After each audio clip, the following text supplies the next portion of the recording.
I had a friend who like we shared interest in Metallica.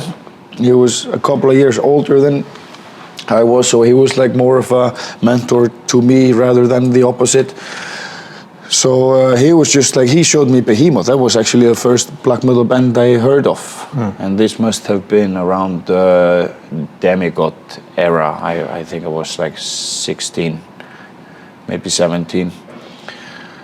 And I thought it was really strange, and somehow, like shortly after, I just started looking up black metal on Wikipedia, and I thought the whole history about Mayhem and Burzum was absolutely fascinating, like macabre, morbid curiosity and all that. I thought it was like, yeah, this is some seriously intense stuff, and I don't know, maybe it's the same way like someone who gets into really hardcore porn maybe starts with soft-core porn and then slowly starts digging into a dangerous hole. That's kind of how I went into the metal thing. I didn't dive right into the darkest depths. Like I started with Rammstein, then Metallica, and then eventually I was listening to black metal.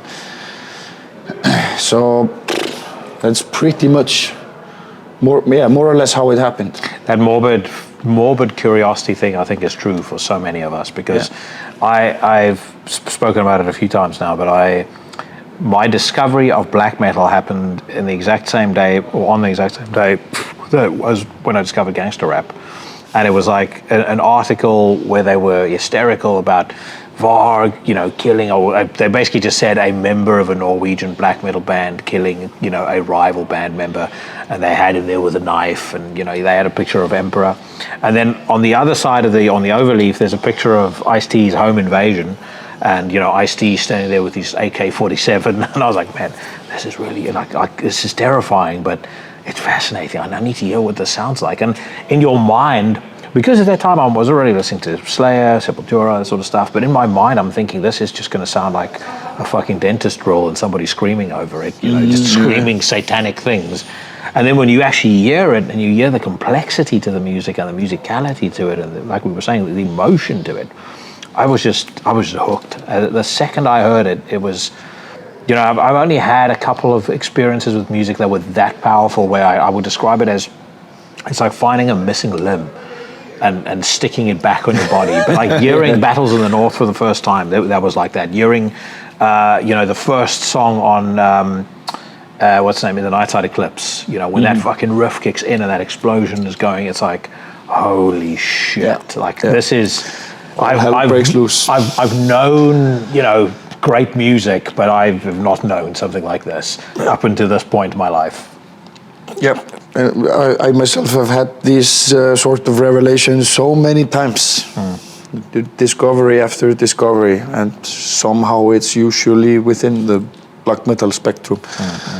There's a lot of stuff in death metal and thrash metal, even funk music, where I've had these sort of revelations, but usually it's been in black metal. I think this is like definitely my core of interests. I don't know, it's where you get the most extreme results, in my opinion.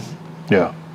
So how do you feel about the response that Medhamri received? Because it definitely feels to me like that's been a real sea change for you guys in terms of momentum, recognition. Like that was an album that kind of, if anybody wasn't paying attention yet, it kind of, slapped them across the face and went like, you guys need to check out what these dudes are doing. Right. I don't know about that. It's you've put the Ferrari deposit down, but the rest of the cash isn't coming yet. No, all the three albums we made have the same thing in common, that they were made with the highest ambition, and the result of all three albums is satisfactory to our demands.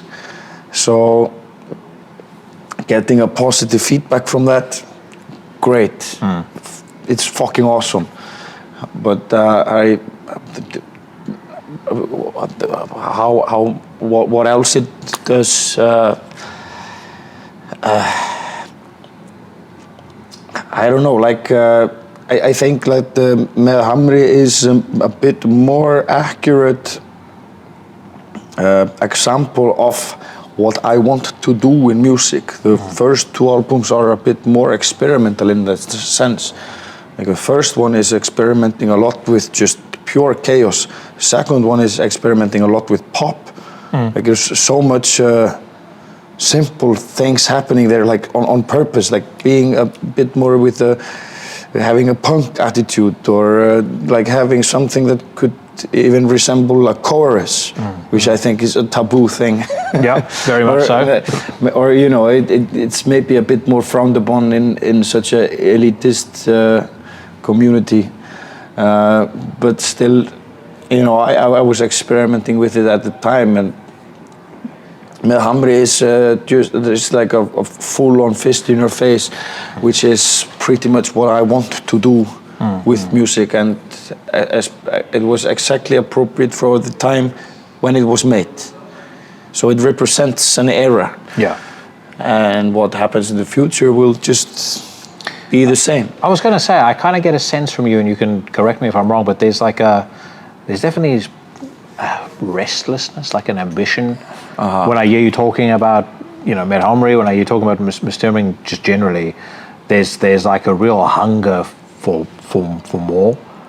Yeah. I think it's like back to the start of this conversation. Like it's pointless if you're gonna half-ass it. Then I think it's just an insult, or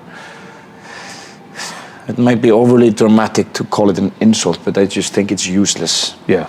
To not give it all you can, or at least I think that I don't see why you should even bother.